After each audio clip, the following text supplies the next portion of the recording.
નમસ્કાર મિત્રો, જય હો બાબા ખાટુ શ્યામજી। મિત્રો, ખાટુ શ્યામજી ને કેવી રીતે લગાવવામાં આવે છે અરજી તે આપણે આજના વિડીયોમાં જોઈએ।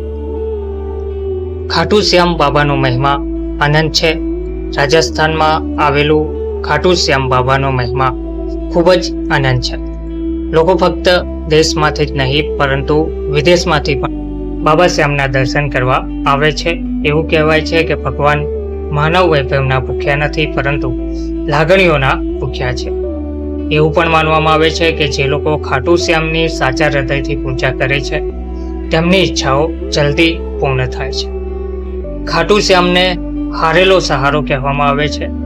એવું માનવામાં આવે છે કે અહીં આવતા ભક્તોની જોડીઓ ક્યારેય પણ ખાલી રહેતી નથી। ખાટુ શ્યામજીમાં અરજી કરવાની રીત પણ અનોખી છે। ખાટુ શ્યામજીને અરજી કેવી રીતે કરવામાં આવે છે તે આપણે આજના વિડીયોમાં જોઈએ।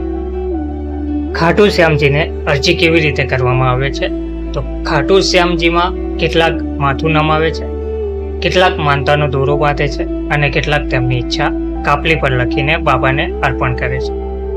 સૌથી અનોખી રીત કાપલી પદ્ધતિ છે। બાબા શ્યામના નામે ભક્તો તરફથી મોટી સંખ્યામાં પત્રો અહીં આવે છે। આ માટે એક કોરો સફેદ કાગળ લેવાનો રહેશે, નવી લાલ પેનથી શ્રી શ્યામ લખવાનું રહેશે અને પછી નીચે તમારી અરજી લખવાની રહેશે। શ્યામ ભક્તોએ અરજી પર પોતાનું નામ લખવું ખૂબ જ આવશ્યક છે। અરજી લખ્યા પછી તેને કાલાવા અથવા મોલીનો ઉપયોગ કરીને સૂકા નારિયેલથી બાંધવાનો રહેશે। હવે આ નારિયેલને ખાટુ શ્યામજીના દરબારમાં અર્પણ કરવાનું રહેશે।